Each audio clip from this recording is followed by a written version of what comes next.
Support comes from Mosby Building Arts, trusted for remodeling projects big and small. Ideas at callmosby.com.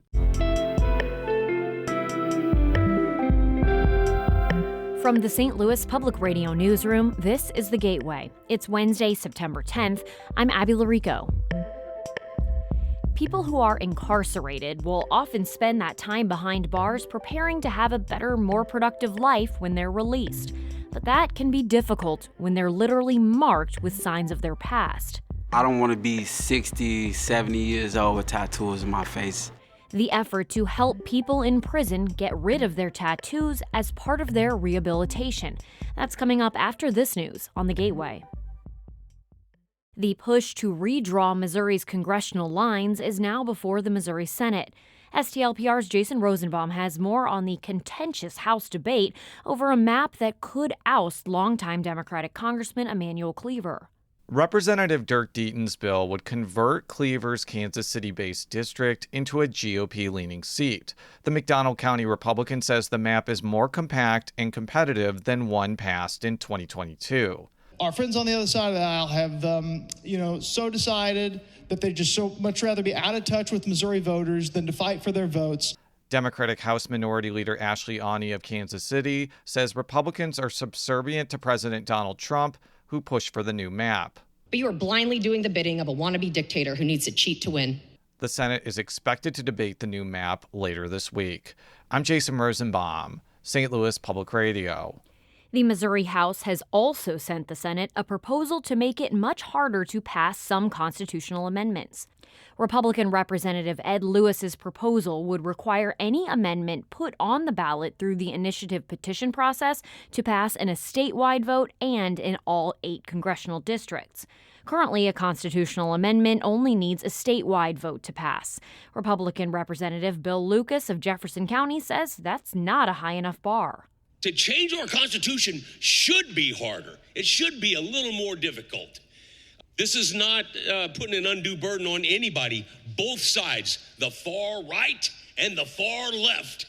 But Democratic Representative Marty Murray of St. Louis criticized the proposal for still allowing amendments that lawmakers put before voters to pass with just a statewide vote. I feel like that's very disingenuous to our voters and the people that sent us here. And it's like every day we walk in this chamber, it's like we're playing a game of how far will Missourians bend before they break. If the Senate passes it, Missourians would need to approve the law change at the ballot box by a statewide vote. St. Louis Public Schools leadership pushed back against recent scrutiny of the district's finances and operations during last night's school board meeting. STLPR's Hiba Ahmed reports. Before the district dove into its back-to-school update, SLPS leadership responded to Missouri State Auditor Scott Fitzpatrick's audit of the district. The report said the district was in poor financial health and needed to change course quickly to avoid a budgetary collapse. Here's Superintendent Millicent Borshade. The critical failure in budgetary practices, procurement, hiring, and internal controls all predates this leadership. She served as SLPS's chief of schools during the audit period. The district says it's working on a plan to balance its budget while also navigating possible school closures and falling student enrollment. I'm Hiba Ahmed, St. Louis Public Radio. The Illinois Supreme Court has announced Justice P. Scott Neville Jr. will become the state's 123rd Chief Justice. Capitol News Illinois reports he will succeed the current Chief Justice, Mary Jane Tice, in that position starting October 26th. Neville was first appointed to the court in 2018 and was elected to a full 10-year term on the court in 2020. He will become only the second black Chief Justice in the state's history. 7 justices serve on the Illinois Supreme Court. The Chief Justice is selected by the other justices and serves a 3-year term. Illinois Governor J.B. Pritzker is urging vigilance as the U.S. Supreme Court upholds immigration patrols in Los Angeles. Alex Degman reports. The nation's high court said someone's perceived ethnicity cannot be the only reason for an immigration stop, but conservative Justice Brett Kavanaugh wrote it should be considered among other salient factors.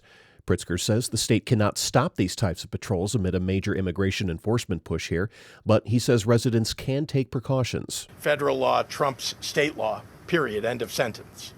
And so what we can do is make sure that people know their rights and that they're staying out of the way. Pritzker reiterated that the state will take the Trump administration to court if they break state or federal law. He says that includes deploying the National Guard to Chicago absent his request, a request he says he's not making.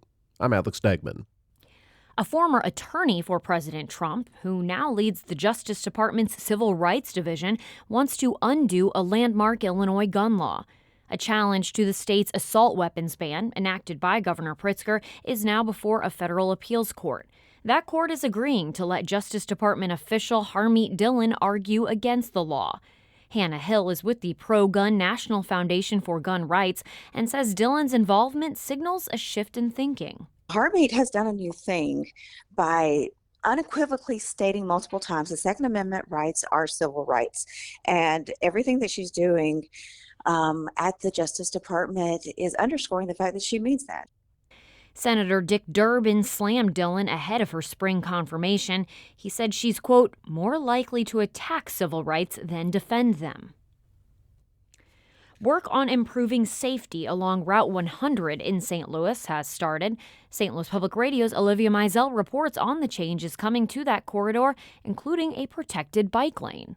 The 6-mile stretch of road that runs from Broadway to the St. Louis city limits along Choteau and Manchester Avenues has seen over 1,500 crashes in the past 5 years. A $7 million MoDOT construction project seeks to make it safer. The project will decrease the number and width of lanes along the route to reduce driving speed, resurface the road, and add protected bike lanes. Matt Vichowkovsky with the Coalition to Protect Cyclists and Pedestrians advocated for protected bike lanes along the street. This is a big street. This is a street a lot of cyclists use, and having these improvements will be make things a lot safer. Construction is expected to be completed by the end of next year. I'm Olivia Mizell, St. Louis Public Radio.